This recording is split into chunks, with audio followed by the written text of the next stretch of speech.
राजस्थान के कोटा में नाबालिग से हुए गैंगरेप के मामले ने सियासी तूल पकड़ लिया। बीजेपी ने राज्य के कई शहरों में गैंगरेप की घटनाओं के खिलाफ प्रदर्शन किया। कोटा में एक नाबालिग ने करीब 15 लोगों पर रेप का आरोप लगाते हुए केस दर्ज कराया था, जिसके खिलाफ बीजेपी के नेता कोटा के सुकेत थाने के लिए पैदल मार्च पर निकल पड़े। मार्च बीजेपी विधायक की अगुवाई में निकला, जिसमें बड़ी संख्या में लोग शामिल हुए। कानून व्यवस्था बिगड़ने की आशंका की वजह से पुलिस का भी भारी इंतजाम रहा। सुकेत थाने के सामने पहुंचकर बीजेपी विधायक की पुलिस वालों से बहस शुरू हो गई। बीजेपी विधायक थाने के अंदर घुसने की कोशिश कर रहे थे।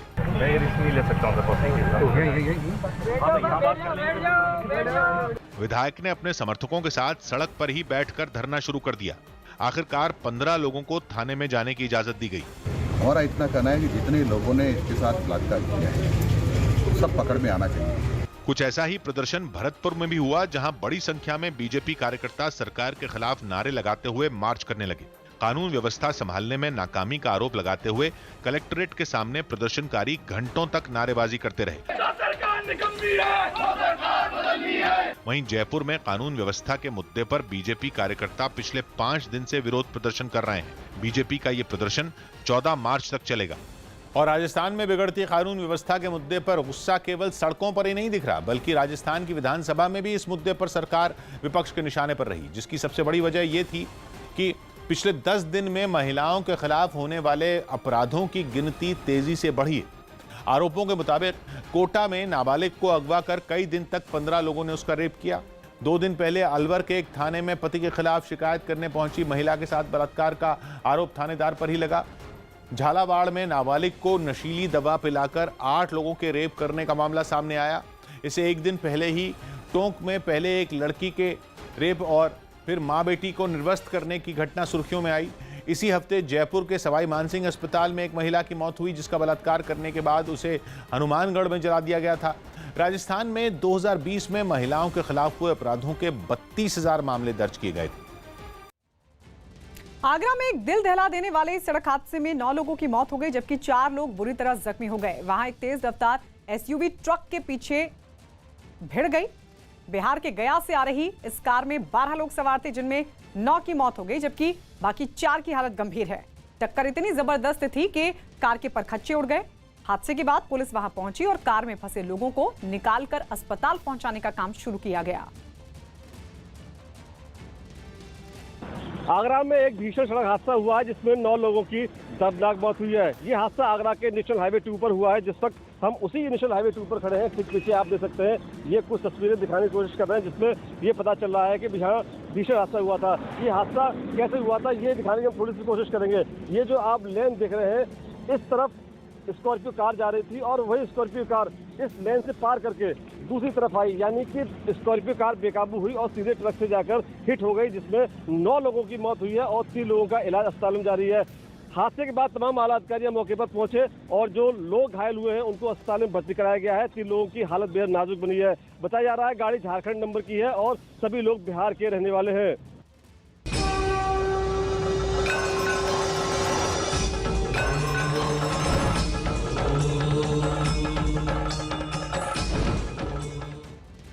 और अब बात देवभूमि में महाकुंभ की। हरिद्वार के महाकुंभ में महाशिवरात्रि के पावन मौके पर सुबह से स्नान के लिए लोगों की भारी भीड़ जुट गई है। गंगा में डुबकी लगाने के लिए श्रद्धालु बड़ी संख्या में सुबह से ही घाटों पर मौजूद हैं। आज ही महाकुंभ का पहला शाही स्नान भी है। सुबह करीब 10 बजे सबसे पहले जूना अखाड़ा पेशवाई करते हुए निकलेगा और करीब 11 बजे हर की पौड़ी पहुंचकर ब्रह्मकुंड में करेगा शाही स्नान। तो ये तस्वीरें हम आपको दिखा रहे हैं, हरिद्वार की पहला शाही स्नान। बड़ी संख्या में श्रद्धालु हर की पौड़ी पर मौजूद और इस बीच पहला शाही स्नान है, तो जूना अखाड़ा की तरफ से सबसे पहले ब्रह्मकुंड में स्नान किया जाएगा। उसके बाद आम श्रद्धालु भी स्नान कर पाएंगे। पेशवाई निकलेगी 10 बजे का वक्त तय किया गया है। 10 बजे जूना अखाड़ा पेशवाई निकालते हुए हर की पौड़ी पर पहुंचेगा और उसके बाद ब्रह्मकुंड में होगा शाही स्नान। ये तस्वीरें हम आपको दिखा रहे हैं, हरिद्वार में आस्था का मेला और इस सबके बीच महाशिवरात्रि और दूसरी तरफ आज पहला शाही स्नान। महाशिवरात्रि के मौके पर हरिद्वार में आज पहला शाही स्नान है, जिसे लेकर प्रशासन की तरफ से वहां चाक चौबंद व्यवस्था की गई है।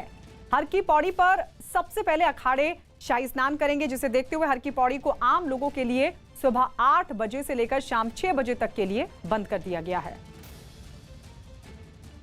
महाशिवरात्रि में कुंभ का पहला शाही स्नान, तस्वीरें आपको दिखाते हैं सीधा हर के पैड़ी के पास की, जहां पर आप देख रहे हैं कि जो तमाम लोग हैं सुबह सुबह आ गए हैं, श्रद्धा से गंगा में डुबकी लगा रहे हैं। माना जाता है कि कुंभ के पहले शाही स्नान में जो एक बार गंगा में डुबकी लगा ले उसके सारे पाप माँ गंगा हर लेती है, और उस पर आज महाशिवरात्रि, और ऐसे में लोगों की भीड़ जो है आप देख रहे हैं किस कदर लोगों का आना जाना लगा हुआ है। हालांकि इसके पीछे अगर आप देखेंगे तो वहां आप देखिए वो हर की पैड़ी को तैयार किया जा रहा है, जहां लोगों के मूवमेंट को बिल्कुल बंद कर दिया गया है, क्योंकि यहीं पर तमाम अखाड़े हैं जो आएंगे और यहाँ इस ब्रह्मकुंड में स्नान करेंगे, और अभी उसको लोगों के लिए बंद कर दिया गया है।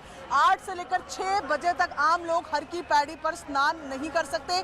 ऐसे में ना सिर्फ उत्तराखंड से बल्कि देश भर से लोग आज के शाही स्नान के लिए यहाँ पहुंच रहे हैं। और इस वक्त हरिद्वार से सीधे हमारी सहयोगी प्रियंका कांडपाल हमारे साथ जुड़ चुकी है। प्रियंका, आज पहला शाही स्नान, वहां की व्यवस्था दिखाइए और दिखाइए आज महाकुंभ के पहले शाही स्नान के दिन किस तरीके के रंग देखने को मिल रहे हैं। मैं आपको सीधी तस्वीरें दिखाती हूँ। सबसे पहले जूना अखाड़ा के ऊपर आप ये देखिए फूलों की बारिश की गई है। ये पहला अखाड़ा है जो आज स्नान करेगा, और हेलीकॉप्टर की मदद से यहाँ पर फूलों की बारिश की गई है। तमाम जो साधु संत आज पहले शाही स्नान के लिए निकलेंगे। ये पहला अखाड़ा है जो आगे आज बढ़ेगा, और इसके साथ अग्नि और आवाहन अखाड़ा भी पहला शाही स्नान करेगा। इसके बाद अखाड़ों की जो दूसरे अखाड़े हैं उनका नंबर आएगा। यहाँ से आप देख रहे हैं ये माया देवी मंदिर है, यहाँ से ये लोग चलते हुए जाएंगे, नाचते हुए जाएंगे और पहले शाही स्नान के लिए ब्रह्मकुंड में डुबकी लगाएंगे। तमाम साधु संत आपको यहाँ नजर आ रहे हैं, और इनका कहना है कि आज का ये दिन जो पहला शाही स्नान है, महाशिवरात्रि के पावन अवसर पर ये पहला शाही स्नान है। ऐसे में आज के दिन के पुण्य होते हैं। यहाँ अगर व्यवस्थाओं की बात की जाए तो आप देखिए कि दोनों तरफ से रास्तों को बंद किया गया है। जो आम लोग हैं उनको रस्सियों से रोका गया है ताकि वो लोग बीच में ना आए, किसी तरीके का कोई व्यवधान ना पड़े, और पुलिस की तैनाती यहाँ पर जगह जगह नजर आ रही है। साधु संत सब इंतजार कर रहे हैं कि जब ये पेशवाई जो है यहाँ से चलती हुई यहाँ से आगे बढ़ेगी, और ये आज का सबसे अहम दिन, पहला शाही स्नान है इस महीने का भी, क्योंकि ऑफिशियली इस बार कुंभ 1 अप्रैल से 28 अप्रैल तक है। उससे पहले ये पहला शाही स्नान है। इसके बाद अप्रैल में जो है वो शाही स्नान देखने को मिलेंगे। लगातार आप देख रहे हैं हेलीकॉप्टर सारे, पुष्प वर्षा की जा रही है साधु सन्यासियों पर। नागा साधुओं की फौज सबसे पहले अगुवाई करती है, और यहाँ आपको तस्वीरों में दिखा रहे हैं, देखिए हेलीकॉप्टर की मदद से पुष्प वर्षा की जा रही है जूना अखाड़ा के तमाम साधु संतों पर। यहाँ तीसरी बार ये हो रहा है कि लगातार फूलों की वर्षा की जा रही है। कुंभ नगरी कही जाती है, कहा जाता है हरिद्वार, और ऐसे में इस बार का महाकुंभ हरिद्वार में हो रहा है, जिसकी रंगत देखते ही बनती है। यहाँ मैं आपको दिखाऊं कि जूना अखाड़ा की बिल्कुल शुरुआत में जो ध्वज है, पर्व ध्वज जिसे कहा जाता है, इसे लगाया गया है। हर एक अखाड़े का अपना ध्वज होता है। तो तस्वीरों में आप देख रहे हैं जूना अखाड़ा का पर्व है, ध्वज पर्व लगाया गया है, और उसके पीछे तमाम साधु संत पूरी तरह से तैयार हैं। जैसे ही समय होगा ये लोग आगे की तरफ बढ़ेंगे, और फिलहाल आप देखिए कि एक एम्बुलेंस को यहाँ से रास्ता देकर निकाला जा रहा है, और खुद साधु संत इसके लिए पुलिस की मदद कर रहे हैं और यहाँ से जाने के लिए, क्योंकि ये रास्ता वैसे पूरी तरीके से ब्लॉक किया गया है। और आप तस्वीरों में देखिए ये कुंभ के रंग हैं, साधु संत, नागा साधु सब आपको नजर आ रहे हैं। महामंडलेश्वर भी आज होंगे। आज का स्नान सबसे ज्यादा अहम माना जाता है, और ऐसे में हर कुंभ में अलग अलग जगह जब कुंभ के मेले लगते हैं तो अलग अलग अखाड़ों को स्थान दिया जाता है। यहाँ पर सबसे पहले जूना अखाड़ा स्नान करने वाला है। पूरी तैयारियां, सबसे बड़ा अखाड़ा है जूना अखाड़ा, सबसे ज्यादा साधु संत इसी अखाड़े से जुड़े हुए हैं। किन्नर अखाड़े की भी मान्यता इसी अखाड़े से है, तो ऐसे में सबसे खास, सबसे बड़ा जूना अखाड़ा अब तैयार है। थोड़ी ही देर में यहाँ से ये चलेंगे और यहाँ से पूरे नगर पर होते हुए शाही स्नान के लिए ब्रह्मकुंड में पहुंचेंगे।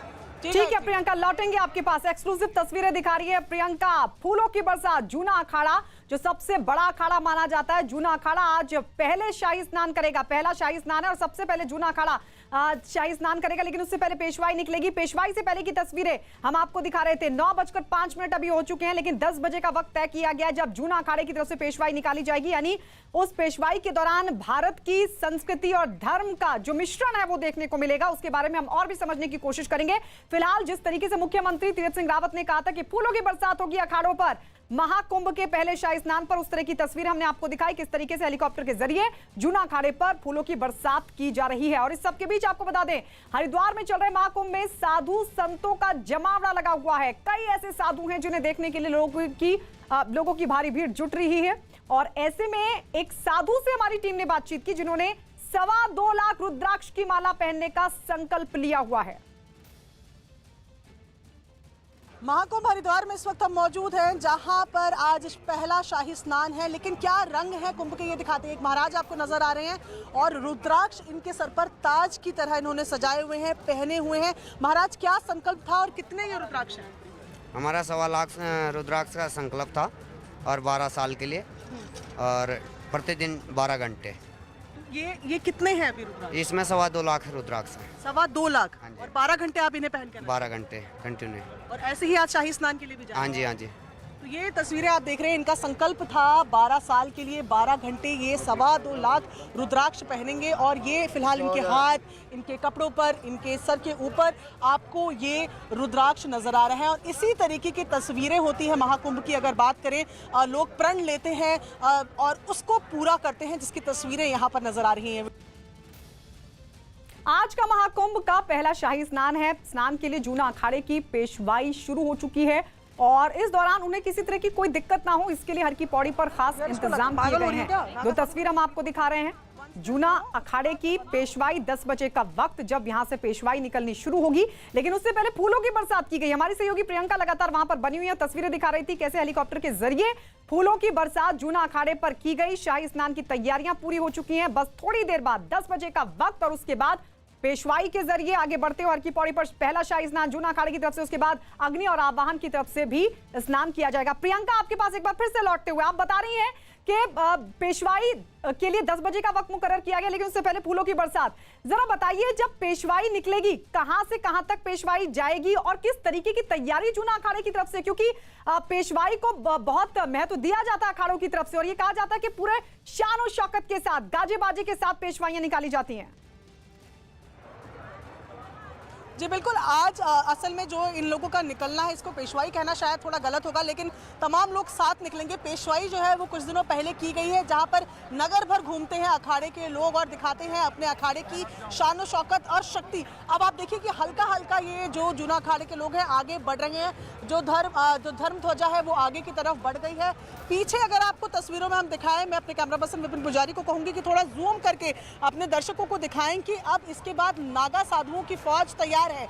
अगुवाई करते हैं नागा साधु, तमाम अखाड़ों में सबसे आगे रहते हैं और इन्हें धर्म रक्षकों की फौज कहा जाता है। कहा जाता है कि धर्म की रक्षा के लिए इनका निर्माण किया गया।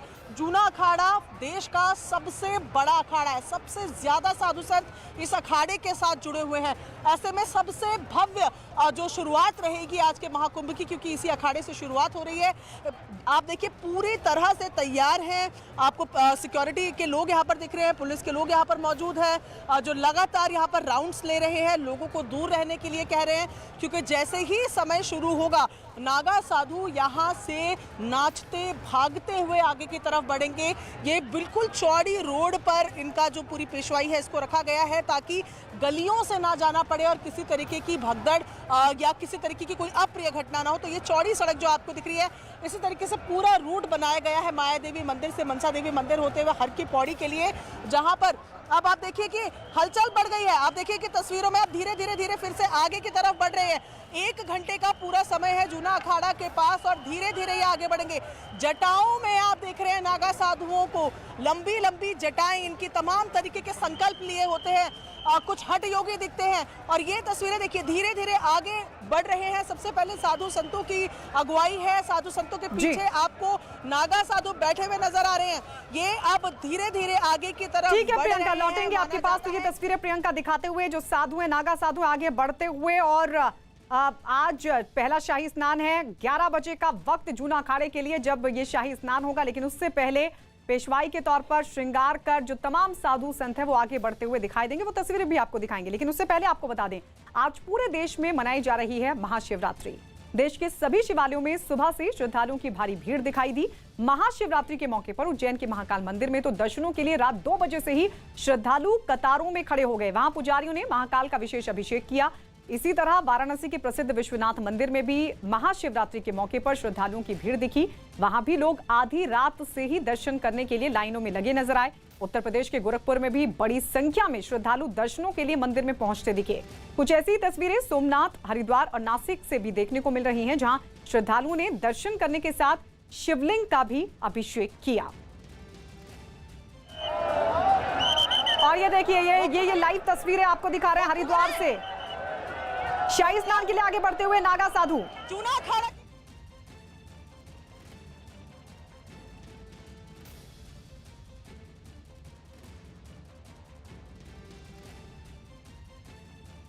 हर कुंभ की तरह हरिद्वार कुंभ में नागा सन्यासी को देखने के लिए श्रद्धालुओं की भारी भीड़ उमड़ रही है। नागा साधुओं के बारे में कई तरह के किस्से प्रचलित हैं। ये किस्से लोगों में कौतूहल का विषय पैदा करते हैं। नागा सन्यासियों के रहन सहन, तपस्या और कुंभ के दौरान पेशवाई से लेकर शाही स्नान तक जैसी तस्वीरें दिखती हैं, उससे उन्हें कुंभ मेले का सबसे रहस्यमय रंग कहा जाता है।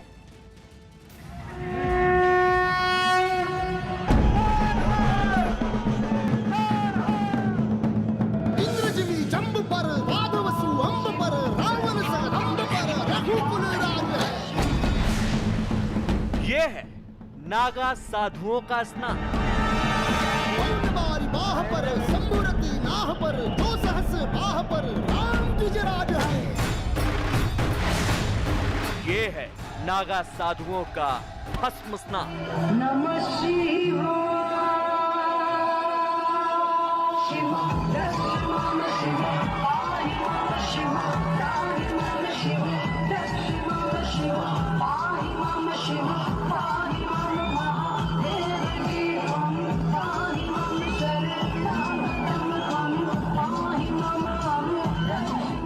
जब आराध्य शिव हों और आराधना करने वाले नागा साधु तो भस्म भभूत ही स्नान करने के लिए पानी हो जाता है और भस्म ही पहनने के लिए पोशाक, भस्म ही चादर, भस्म ही जटाओं के लिए तेल और भस्म ही दिल, दिमाग, तन बदन को शांति पहुंचाने वाली औषधि। नागा साधुओं के बारे में सुनने और जानने वालों को भी ऐसी तस्वीरें रोमांचित करती हैं और इन्हीं नजारों को देखने के लिए दुनिया भर के आस्थावान कुंभ का इंतजार करते हैं। कुंभ पहुंचते हैं और ऐसे दृश्यों में खो जाते हैं।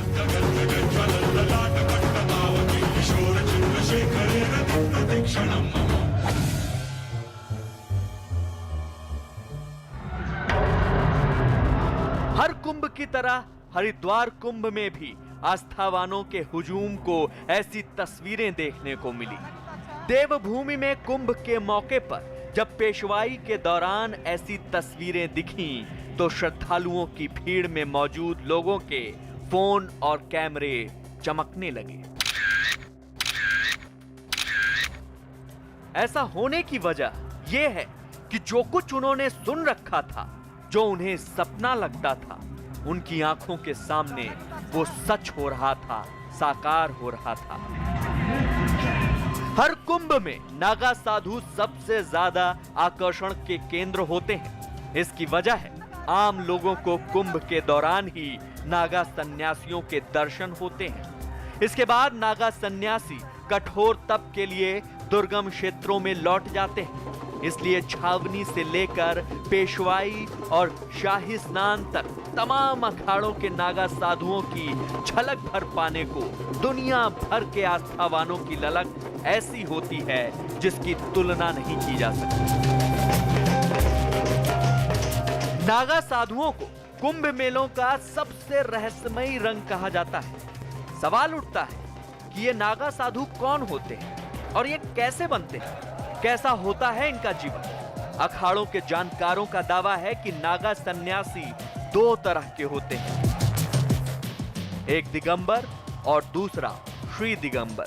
दिगंबर नागा एक लंगोटी धारण कर सकता है, जबकि श्री दिगंबर को निर्वस्त्र रहना पड़ता है। नागा सन्यासियों का वस्त्र, ओढ़ना, बिछौना सब भस्म ही होता है। कहते हैं नागा साधुओं का जीवन आम लोगों से 100 गुना अधिक कठिन होता है। नागा दीक्षा के लिए सन्यासियों को कठिन परीक्षाएं देनी होती है और अपने अंतिम प्रण के बाद ये नागा सन्यासी लंगोट को त्याग देते हैं। नागाओं को नागा, खूनी नागा, बर्फानी नागा और खिचड़िया नागा की उपाधि दी जाती है। इससे ये पता चलता है कि उनका किस कुंभ नगरी में नागा दीक्षा दी गई। सबसे पहले वेद व्यास ने वनवासी सन्यासी परंपरा शुरू की। शंकराचार्य ने 4 मठ स्थापित कर दशनामी संप्रदाय का गठन किया। इसके बाद अखाड़ों की परंपरा की शुरुआत हुई। नागा साधु बनने में 12 वर्ष का समय लगता है। नागा पंथ के नियमों को सीखने में ही 6 साल का समय लग जाता है। इस दौरान ब्रह्मचारी एक लंगोट के अलावा कुछ नहीं पहनते। ब्रह्मचारी परीक्षा को पास करने के बाद महापुरुष दीक्षा होती है। यज्ञोपवीत और पिंडदान की बिजवान परीक्षा होती है। कुंभ मेले में अंतिम प्रण के बाद वे लंगोट भी त्याग देते हैं। कुंभ के दौरान आचार्य महामंडलेश्वर नागा दीक्षा देते हैं। कुंभ नगरी के अनुसार नागाओं को उपाधि मिलती है। प्रयागराज में नागा तो उज्जैन में खूनी नागा की उपाधि मिलती है। हरिद्वार में बर्फानी नागा और नासिक में खिचड़िया नागा की उपाधि दी जाती है। अंतिम परीक्षा दिगंबर और फिर श्री दिगंबर की होती है। कहते हैं धर्म और संस्कृति की रक्षा के लिए नागाओं की फौज तैयार की गई।